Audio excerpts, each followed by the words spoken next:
Okay, so this is Chapter 10, Lesson 6, the quadratic formula and the discriminant. The objective is to determine the number and the nature of solutions for a quadratic equation by using the discriminant. Okay, so the quadratic formula. You are going to be required to memorize this, and you're actually going to be required to memorize it in a very unique way. This is something that stuck with me when I was taught the quadratic formula, and I still remember this song, so you're going to be also required to know this song. And I apologize now for my lack of singing ability. So I'm going to go ahead and sing this to y'all, and I suggest you, as much as I hate to say this, keep re-listening to it because you are going to be required to memorize this.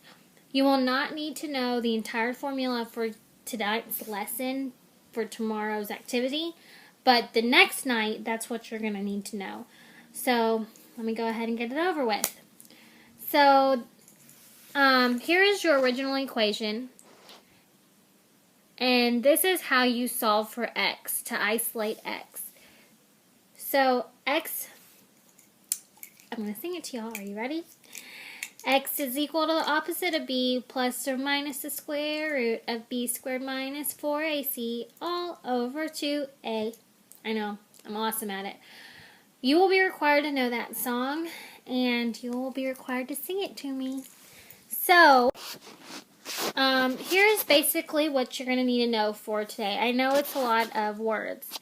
The expression b squared minus 4ac is called the discriminant. You need to write that down.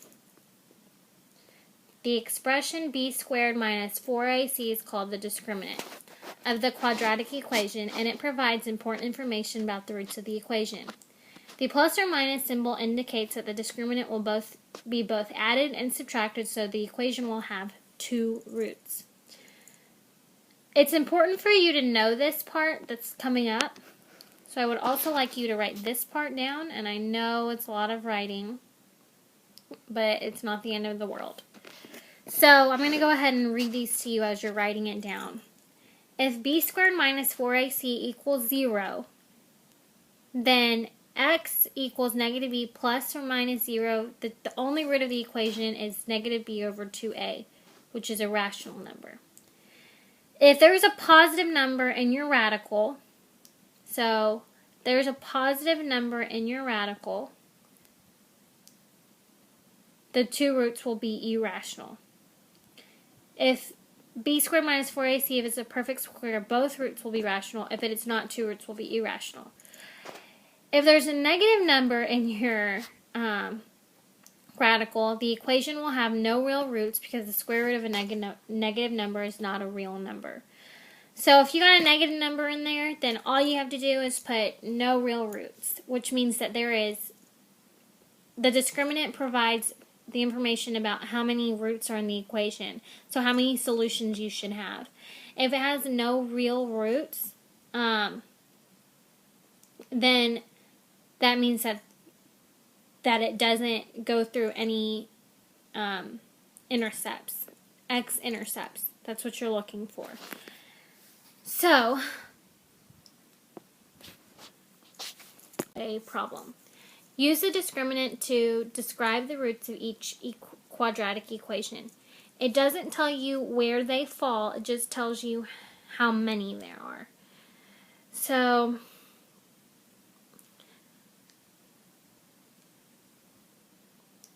x squared minus 10x plus 24 equals 0. Well, the discriminant is b squared minus 4ac. That's my equation.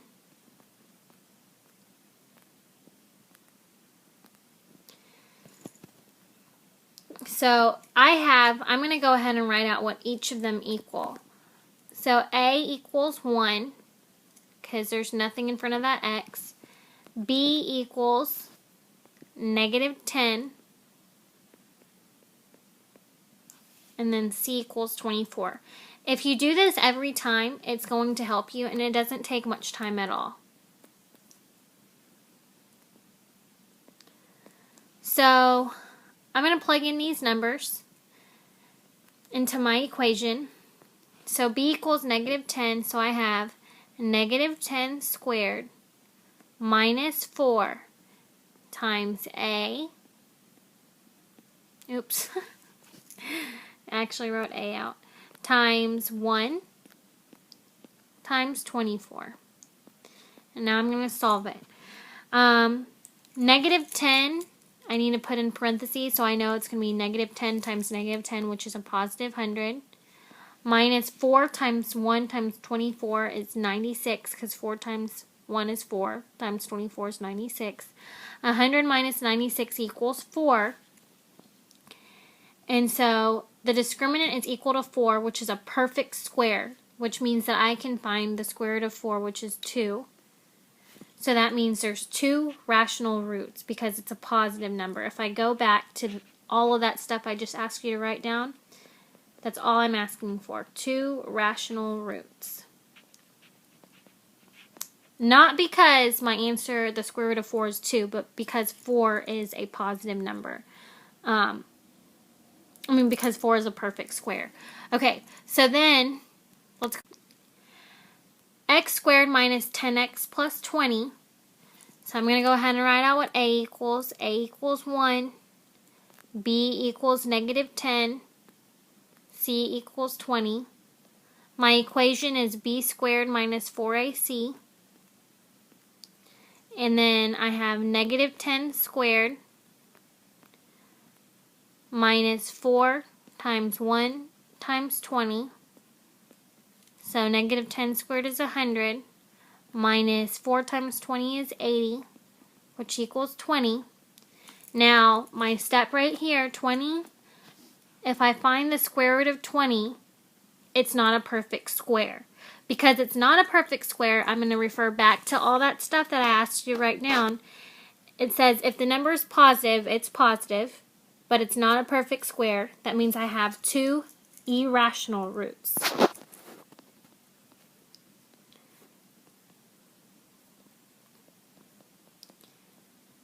Two irrational roots. So that's all I'm determining from this stuff. Okay, I'm going to do one more with y'all. X squared minus 10x equals negative 30. Before I can begin, I need to move my negative 30 over because I need this to equal 0. So I will have x squared minus 10x. How do I get rid of a negative 30? I add 30. So I'm going to be adding 30 to both sides. Add 30 to this side. So this cancels out and I'm left with equals 0. Now I need to write down what a equals, b equals, and c equals. So a equals 1, b equals negative 10, c equals 30. So now I plug it into my equation. B squared minus 4ac. B equals negative 10, again, negative 10 squared, minus 4 times 1 times c is 30. Negative 10 squared is 100, minus 4 times 30 is 100, and 4 times 30 is 12, 120. 4 minus 120 is negative 20. So now, remember what my last step is. I need to find the square root of this. If the square root of it's a negative number, meaning that means that there are no roots. So that is my answer. If you're wondering where I'm getting my roots, no roots, irrational, rational, it's because you didn't write down the original stuff I asked you to write down. So you need to go back and you need to make sure that you're actually paying attention and listening to this video. If you come to class tomorrow and for some reason you do not understand, I'm going to probably look through your notes and ask you to read through it again, just to make sure that you are following along with the video like you should be. It's not efficient enough for you to just sit there and copy down what I'm doing without being able to hear me. So, number 2, before you walk into class tomorrow, and then that will tell you what kind of questions you have. So if you do number 2 and you get stuck, you need to write down where you get stuck at, because you should at least be able to do some of it. So hopefully you enjoyed this video, and hopefully we'll have a successful day at school tomorrow.